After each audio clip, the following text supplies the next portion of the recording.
The 20th anniversary of the 9/11 attacks affords an opportunity to look back at our investments and decisions that we've made over the past 20 years. I want to thank the America First Policy Institute for having us here today to have this important discussion with our esteemed guests.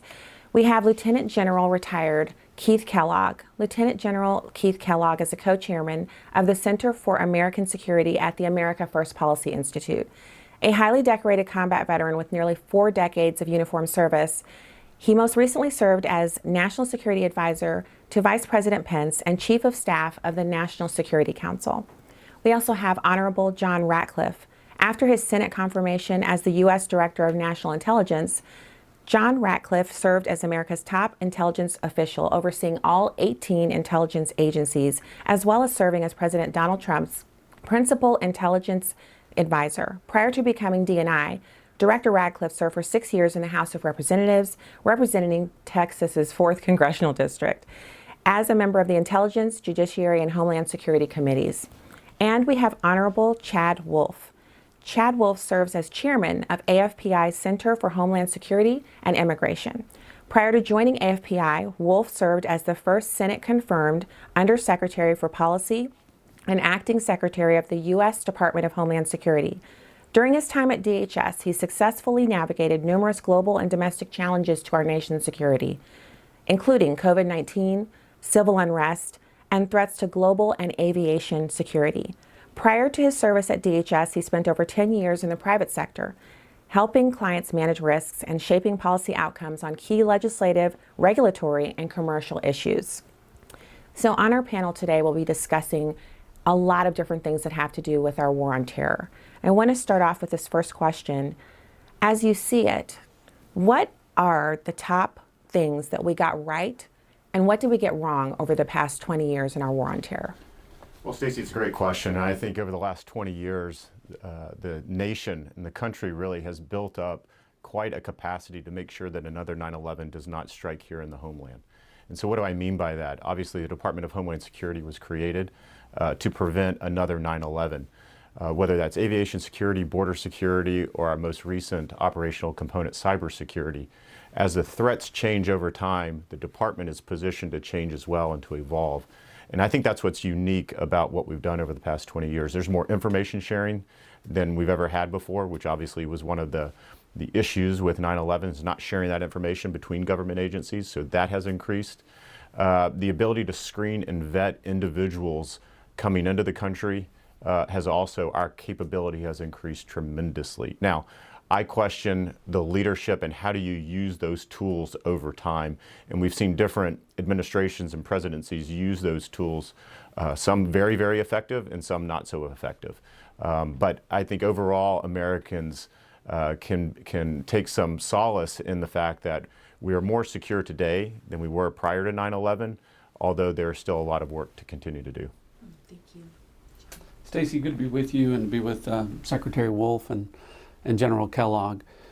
I think Chad touched on it in the right way. After 9/11, the primary mantra for all of us was to make sure that this never happened again, that there was never another 9/11 on our homeland. And as Chad talked about from a capacity standpoint, the things that we did to prevent that have been successful 20 years later. I think that the challenge as we approach 9/11 and we look at recent events in Afghanistan that have Americans wondering about the fight against radical Islamic terrorism, that concerns everyone is, where did we lose focus? And I think that the lesson learned there is that, we had a mission with regard to Afghanistan and preventing another 9/11. And over time, we saw that morph into a different mission of nation building and going into countries like Afghanistan and Iraq to create democracies in populations where maybe they weren't, from a culture standpoint, receptive to that. Absolutely. How about you, sir? Well, Stacey, thanks for having me today, and appreciate you doing with the moderating. Can't get that out, moderating, and Director Ratcliffe, thank you, and Secretary Wolf, thank you as well. Look, let me just narrow it down a little bit further. Let me talk about Afghanistan just for a minute. First of all, about Afghanistan, I think we need to congratulate our great young men and women who fought there for the last 20 years and the sacrifices they've undergone for 20 years. We've lost over 2,000 dead, more thousands wounded, and we spent trillions of dollars there. And I think for the first 2 years in Afghanistan, we had it right. I mean, we went from a very righteous attempt. We went after bin Laden. We destroyed al-Qaeda. You know, the mastermind of 9/11, KSM, is sitting in a jail cell in Guantanamo Bay as we speak. But the last 18 years, I think we made a mistake by staying in Afghanistan and focusing on Afghanistan, which turned out to be a nation-building exercise. And because of that, I think it bogged us down strategically. I'm a big believer that we needed to leave Afghanistan, but it's how you left Afghanistan was important. And the reason I thought it was important, because it would allow us then to pivot to other strategic areas. We could then look at China, which was an emerging country, emerging threat, and we look at Russia as well. And now today, unfortunately, we've actually got three threats. We now have China, which is emerging still. We have Russia, and now we have the emerging threat, I believe, of terrorism we have to look at long term based on what has happened recently in Afghanistan. So with that, what is the main or several main things that the Trump administration did right during his time in office? It was a tumultuous time, but there were, in my opinion, many moments where he exceeded his predecessors, and there were also some moments where he would have done more had he been able to, with the stressors that he had on his administration. Well, absolutely. And, you know, from my standpoint, I think one of the great things that President Trump did was really challenge conventional wisdom. And he also wasn't afraid to take on very difficult and hard decisions. And so when we talk about the Homeland, obviously what he did a lot regarding border security and immigration enforcement. And these are two areas that are very difficult to deal with because you've got Congress, you've got a variety of different stakeholders that you have to address. But he did it effectively. We dealt with multiple crises during the 4 years. But at the end of the day, we put together a playbook of policies and procedures that secured the southern border, that made sure that we had interior enforcement, enforcing our immigration laws, protecting the homeland. And I think that we did that better than most. And unfortunately, that got torn down at the beginning of this administration. But the playbook is still there. There are still effective ways to secure that southern border, to protect the sovereignty of the United States. And as we look at our other counterterrorism missions and the other counterterrorism priorities at the department, and the president was very forward-leaning on a lot of those.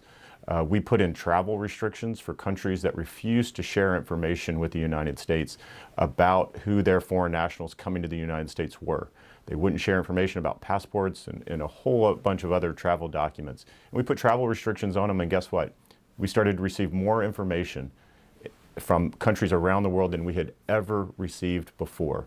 And so just having a practical approach about how you secure the country, to secure the homeland, I think the president was very good in that regard. Thank you, Chad. How about you, sir? Stacey, I would say that it wasn't any particular issue or decision that made the Trump administration different. It was really an attitude or a philosophy that was so much different from both prior Republican and Democratic administrations. And I think that difference in that attitude was a willingness by the Trump administration, led by President Trump, to really put the security and prosperity of the American people first, in front of the Washington bureaucracy, and not just pay lip service to it as both Republicans and Democrats often do. And Chad talked about some of the specific examples. In other words, the president understood that, providing for the common defense and securing the sovereignty and integrity of our territorial border was what led him to lead, building an actual physical wall to do that. In the Middle East, to take an approach that allowed for the Abraham Accords and to bring peace there, to approach the cost of NATO and how that had been unfair to Americans. I'd been waiting my whole life for a president to send someone to the United Nations and say to the rest of the world, we're not going to give money to countries that hate us anymore. And that was really what the Trump administration was about, was the willingness to stand up for the American people and not just pay lip service to it, but to actually put that into action. Gerald Kellogg. Yeah, thanks. I want to key to what John was saying. One of the things I noticed about President Trump is, of course, he had this whole concept about America first, but how personally engaged he was.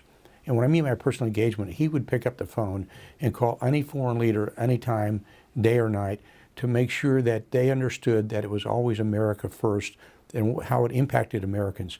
And the one example, it's a pretty good example because it's a recent example, when they were doing the peace negotiations with the Taliban in Afghanistan, He picked up the phone and personally called Mullah Baradar, who was the chief negotiator for the Taliban.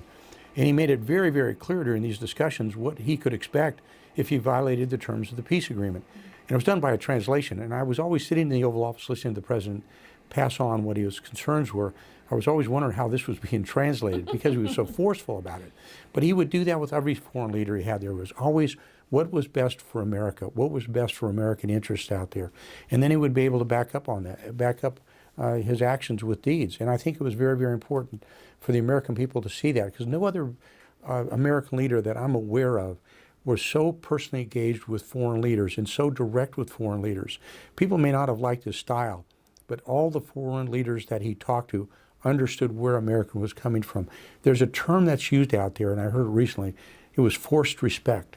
You may not like what he says, but you had to respect America, and that's what he did with that personal engagement.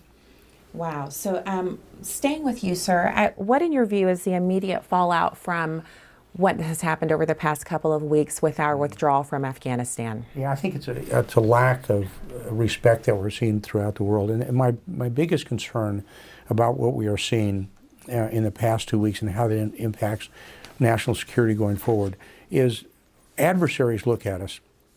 What is the will of the American people to take action to protect American interests out there? And what they're seeing now is weakness. And the people that you're dealing with, be it Xi of China or Putin of Russia, or you see that Kim Jong-un of North Korea, they can smell and they can sense weakness. And that's what we are portraying right now. And that means that in the future, we can expect, and we probably should expect, that this administration will be challenged at the leadership level. We didn't see that with the Trump administration, because what we saw with the Trump administration, we always operated from strength. One great example is when we went after Soleimani, the general from Iran, who has led the Quds Force in Iran. We said very clearly to the Iranians, if you kill or hurt an American, we are going to make you pay a price for it. They killed an American in a rocket attack. It was actually through their subsidiaries going forward in Iraq. And we ended up going after the leader of the Quds Force, Soleimani, who we know directed those people. So it was very clear to people, okay, he means business. When he talks, America speaks with force. Yeah, that was quite a moment for us. I felt so proud of us as a country. It was something that bolstered my respect for him as a leader, and I knew that it sent a ripple effect around the world for us as a country. So as the former director of national intelligence, has the way in which America withdrew from Afghanistan had an impact on the threats that are facing Americans, especially from terrorists and those other adversaries that we face? Yeah, Stacey, unfortunately it has. It's had a profound and grave impact. General Kellogg talked a little bit about it. There's a big difference between, a withdrawal that we had planned that would allow for the Afghan people to determine their own fate, and what we've seen in the last few weeks with the Biden administration really a retreat, some would call surrender, under terms where human remains are ground up in the wheel well of your transports and people falling from aircraft, and that really unfortunately has first of all breathed life into the radical Islamic terrorist movement. I mean, really given a victory that unfortunately terrorists can point to. Not just for decades, but maybe for centuries. And I don't mean to be hyperbolic about it, but this is profound and grave in so many ways. And it's not just about terrorism, as the general said. It's about all of our adversaries. It's about how we project strength or weakness. And unfortunately, and I'm not trying to be mean-spirited, but most people see what happened in Afghanistan recently as not standing up for American armed forces and essentially a cowardly retreat in the face of an inferior adversary. And so adversaries, whether it be Russia or China or Iran, are very likely to continue to test this administration and its resolve, which it has not demonstrated, in the first 8 months. Thank you, sir. Secretary Wolf, when you're looking at Afghanistan and the U.S. southern border, these are crisis areas in the opinion of many who speak about this. But can you name just 2 crisis areas within that area? And how would you describe our level of security in the homeland? Let me just build, it's a great question. Let me build off some couple of comments. And this is about leadership, whether we're talking about national security threats overseas or homeland threats directly here in the homeland. And and the lack of leadership emboldens our adversaries at the end of the day. And so what do you have? You have two adversaries, the Taliban in Afghanistan, and then transnational criminal organizations or Mexican cartels along our southern border that over these past several months have been emboldened, are stronger today than they were 6, 7, 8 months ago, unfortunately. And that's a shame. They control more money, more territory, and in the case of the Taliban, more weaponry than they did several months ago, several years ago. And so that's a problem at the end of the day, because that talks about the security of the homeland. And so from an Afghanistan standpoint, my concern is, what does the Taliban, how is that government going to be formed? And is it going to become another safe haven for terrorism? I think as we had military there on the ground, diplomatic presence on the ground, we had a hard enough time understanding what was going on inside that country. Now that everyone's removed, we have no embassy, we have no intelligence function on the ground there, our capabilities to understand, are they planning attacks to the homeland, are going to be diminished at the end of the day. So I think it makes us less secure and less safe. From a southern, southwest border perspective, you have over 200,000 individuals entering the country every month. The ability to process them, house them, background check them, these are all, and as far as the Afghan refugees, these are all being conducted by the same people inside the federal government. And so you're going to have a mass amount of screening and vetting that's going on. Corners are going to be cut. The system's not designed to do it this way. And these are two what I call self-inflicted crises that didn't need to occur at the end of the day. Had different policies been instituted, we would have avoided this, and we would have had a more sane withdrawal from Afghanistan. You would have been able to vet individuals timely, and on the southern border, we would be able to control that, protect communities, and not have a COVID crisis and a security crisis along that border as well. So for all three of you, and I'd like to start with you, I get to this place where, as a person who I talk about this a lot, it's so disturbing, and the three of you are articulating it so well. So it's like, we're not a Debbie Downer here, but this is information that Americans really need to know. What is your biggest concern in terms of the policy direction today, whether a particular issue or a way of approaching the threats in general? So, Stacy, what I would say is it's not a particular policy decision. It's the policy decision makers that concerns me most. Look, no one really questions the resolve of the United States in the long term, but I think it's fair to say that many, many Americans are questioning the resolve of America in the short term. So over the past 7 months, what we've seen is a national security apparatus in the Biden administration get it wrong with regard to our southern border and create a crisis that didn't exist, to ignore the intelligence there, to ignore the intelligence in making foreign policy decisions with regard to Iran that could unravel the Abraham Accords. And as a result, we saw thousands of Iranian-backed or built missiles rain down on our ally Israel there. They got it wrong with respect to Russia and the Nord Stream pipeline, which would never have been finished if those sanctions not been lifted by this administration. They've gotten it wrong with regard to China and standing up to, China's malfeasance in connection with COVID. So across the board on every national security decision so far, this administration has gotten wrong, and there's now highlighted by this absolute catastrophic calamity and debacle in Afghanistan that Americans won't long, forget. So I think there's a real crisis of confidence in the national security apparatus, and in the short term, the idea that for 3 more years we're going to have these folks making decisions about our national security, I think is the thing that concerns me most and probably concerns most Americans. Absolutely. General Kellogg? Yeah, I thought John said it really, really well on that. Because what you're looking at, what happened in Afghanistan, is really a moronic blunder of historic proportions. And when the Biden administration came in, I think the term that the press was using was, well, the adults are back. Well, they forgot the history. And as Yogi Berra, the great Yankee catcher, once said, it's deja vu all over again. And he's brought people back that were the same ones who brought disasters before. These are the same ones when the Russians took back Crimea, did nothing.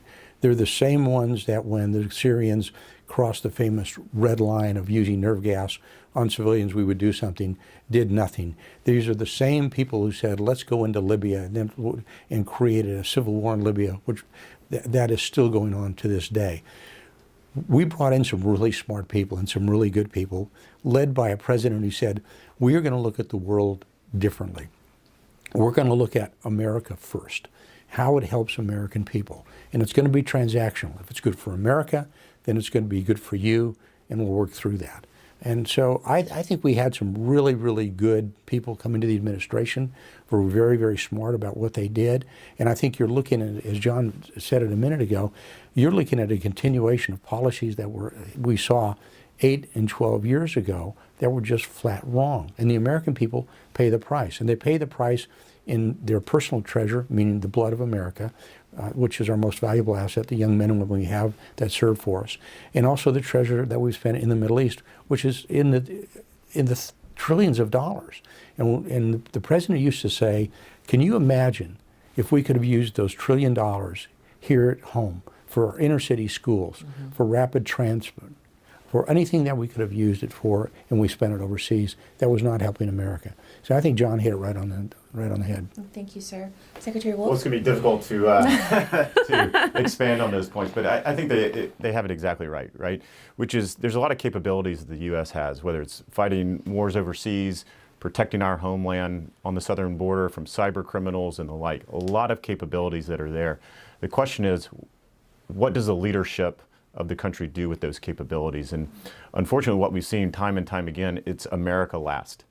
They should be asking themselves, how do we protect Americans first? And if you go with that philosophy and that approach, then it leads you to certain decisions that need to be made. And we're just not seeing that at the end of the day. We don't see that on the southern border. We don't see that in Afghanistan.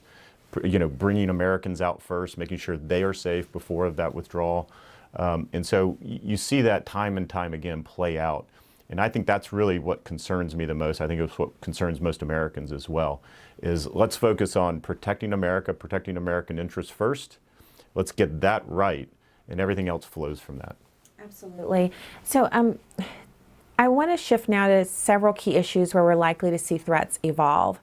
And I'd like to start with Director Ratcliffe. One of the main policy changes under the last administration had to do with China. Can you characterize that shift, and was it important? Extremely important. So as the Director of National Intelligence, I saw more intelligence last year than any other person in the country, perhaps other than the President. And what that intelligence clearly said is that China is presenting an existential threat to the United States that we've never faced before. It's the only country in the world that has the capability of supplanting the United States economically and militarily and technologically as the world superpower, and has a specific defined plan to do so.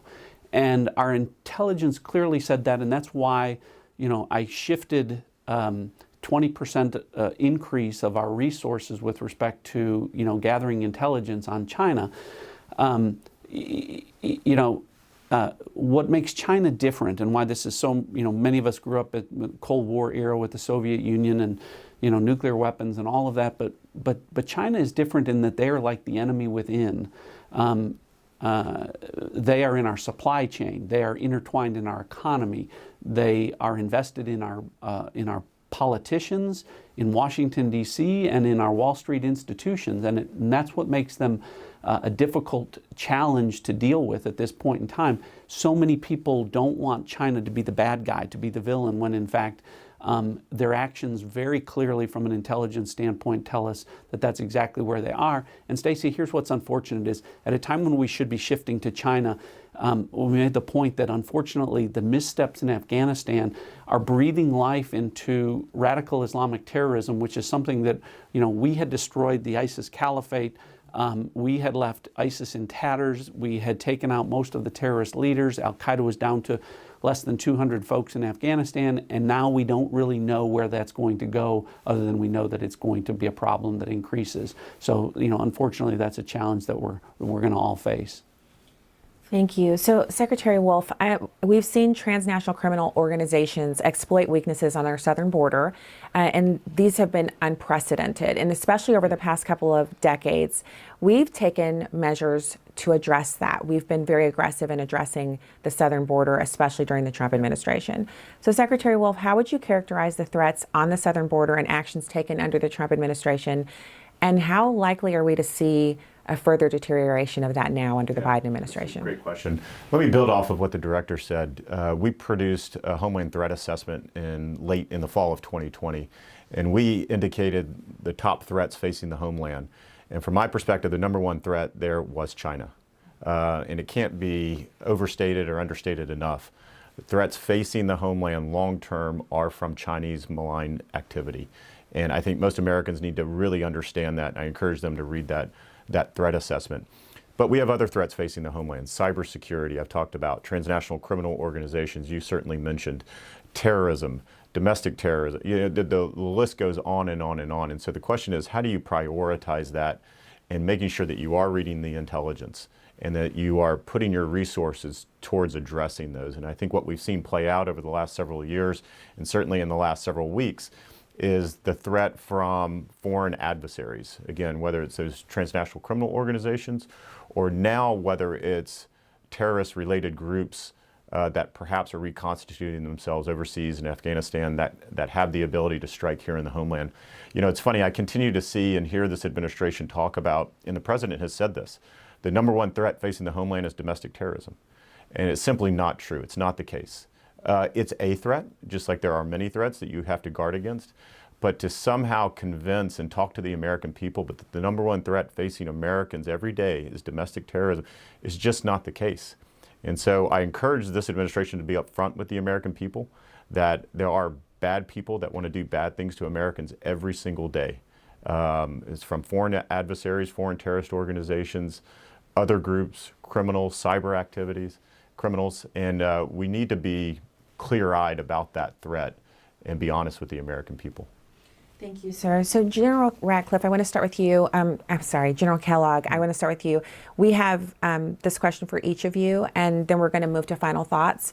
So as you look at where we are now and out over the horizon, both under this administration and down the road, the threats to America, which of those keep you up at night? Which are the most serious to you? Yeah, well, I've got to kind of tailor this in with what Chad and Director Ratcliffe both said, because they really nailed it really quite good. We've all been in the Oval Office with the President. We've all been in Situation Room discussions with the President, former President of the United States out there. And when you come to national security, you really do have to be able to chew gum and walk at the same time. And he was able to balance a lot of these issues, ensuring that Americans were protected every day and night through his entire term. And I saw that happen all the time. And the problem you run into now is because of what has happened in Afghanistan. We used to really focus in on two major threats. We looked at the Chinese and we looked at the Russians. Now you've got three threats, because we've abandoned the Middle East in the sense that it's going to be a terrorist hotbed now. We're pretty sure that's going to happen, the resurgence of Al-Qaeda or any other organization. And then you've got, as Secretary Wolf said, with China, which is a huge emerging threat. When you look at this, the reports, unclassified reports coming out now, that there's 3 huge missile fields they've developed with over 200 ICBMs into those missile fields. Clearly that's an offensive threat that we're looking at. The Russians will always be there as a threat, coming forward as an existential threat simply because of their nuclear weapons. What keeps me awake at night, when you look at all these things we've seen, and the reason I say that comment about the Oval Office in the Situation Room, it's the will of the American president. Does he have the personal courage to make those hard decisions at the critical times going forward? We all saw in 4 years that President Trump did that. But if you look at President Biden, when you look at his track record, this is the guy who sat in the Situation Room and recommended against going after Osama bin Laden. I mean, that kind of tells you everything you want to know about his leadership style. And then to do what he did recently, which I said earlier was a moronic blunder, of pulling our forces out on a prescribed date that we said should not be done. We had a very deliberate plan set in place which was conditions-based, and he just abandoned that. And you saw what happened in Afghanistan. You look at this and you go, okay, what about his decision-making capacity and capability? So what keeps me awake at night? What kind of decisions is he going to make for the next 3 years? And how is that going to affect the men and women in uniform, the men and women of the other services that we have that are out there on the border, overseas, whatever it's going to be? So that's my big concern, is his ability to make decisions. I don't think he's got it. Wow. Director Ratcliffe. Yeah, I'm going to resist the urge to pile on there. I think General Kellogg said it so well in terms of, a threat from within, if you will, in our own national security apparatus and the decision makers there. But so I talked about, the greatest threat from an intelligence standpoint, from a nation state standpoint, very clearly China. We all agree on that. On an issue-specific topic, I would say what keeps me up is cybersecurity and the concerns there. And the reason that I say that is, countries that can't compete with the United States kinetically from a firepower standpoint, and that includes, every other country in the world at this point, they can and do compete with us through cyberspace. And so countries like, for instance, Iran or North Korea, or certainly Russia, China, and our adversaries, they have the ability from half a world away in a few seconds and a few keystrokes to really impact the American way of life. And our ability to defend ourselves through cyberspace is something as recent events like the SolarWinds attack or the attack on the Colonial Pipeline, those types of things really underscore that we are not where we need to be to protect the American people and the American, the interests of the American people and our economy, from a cyber secure standpoint. And so, that is a challenge that we're going to have to deal with going forward, and one that, having seen it from the inside, I know that threat is something that can impact every American every day. Wow. Secretary Wolf? Yeah, absolutely. I mean, I agree with all that's been said here. I think it's the will, as General Kellogg said, making sure that the folks in charge now understand the threats, they're clear-eyed about those threats, and they are pursuing policies that address those threats. So whether it is cybersecurity, which I agree with Director Ratcliffe, it is today's new battlefield. Even though we are in Afghanistan or still fighting that, it is the new battlefield as far as threats here to the homeland. But also, again, along that southern border and elsewhere, it's making sure that they understand what is the real threat and then protecting Americans against that threat. And unfortunately, we see that when it comes to immigration and border security is they are not taking that approach. Instead, they believe that all 200,000 individuals crossing that border are in need of asylum protections, when we know that's not the case. The data says that's not the case.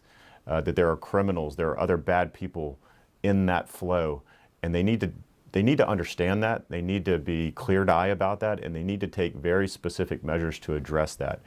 It's one thing to go about issues overseas, right? But when they start here in the homeland, when they start showing up at the homeland on our borders or in our cyber networks, you have to take definitive and decisive action quickly. And that's what I'm most concerned about. That's what keeps me up at night.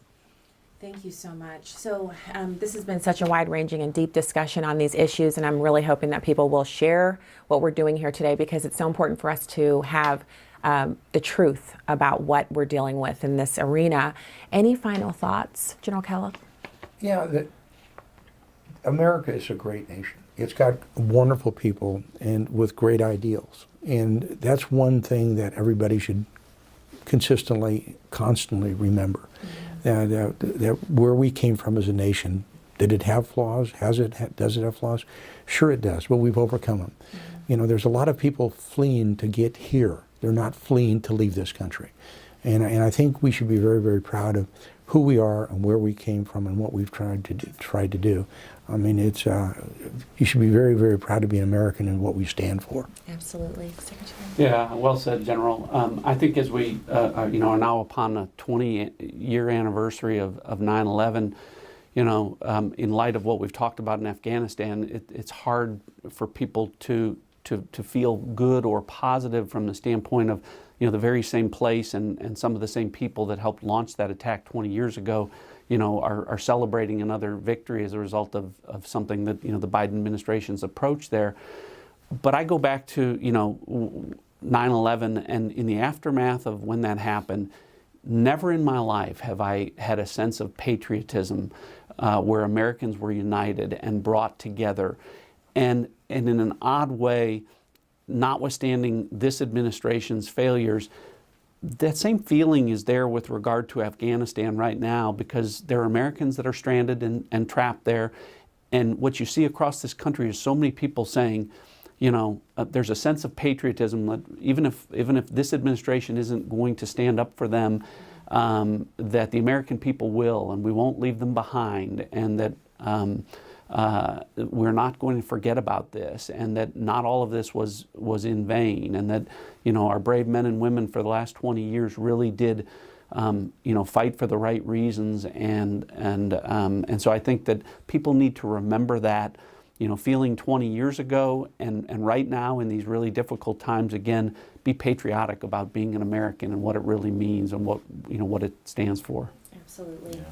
Well, I think the anniversary of 9/11 every year, but obviously this year, the 20th year, gives you a time to reflect. And I think it's important for Americans to really understand the threats facing the homeland. And I'm sure Director Ratcliffe and General Kellogg would agree that there are still people in this world that want to kill and harm Americans. And at the end of the day, that's what the federal government needs to do, is to provide protection and security. And so we need to keep that in mind. There's a whole host of individuals. If you go to a college campus today, freshmen weren't even born on 9/11. So you have a whole host of individuals who don't understand that threat, didn't witness, didn't experience 9/11 like many of us did. And so it's important to remind them of that. It's to remind them that there are bad people that want to do bad things to the United States every single day.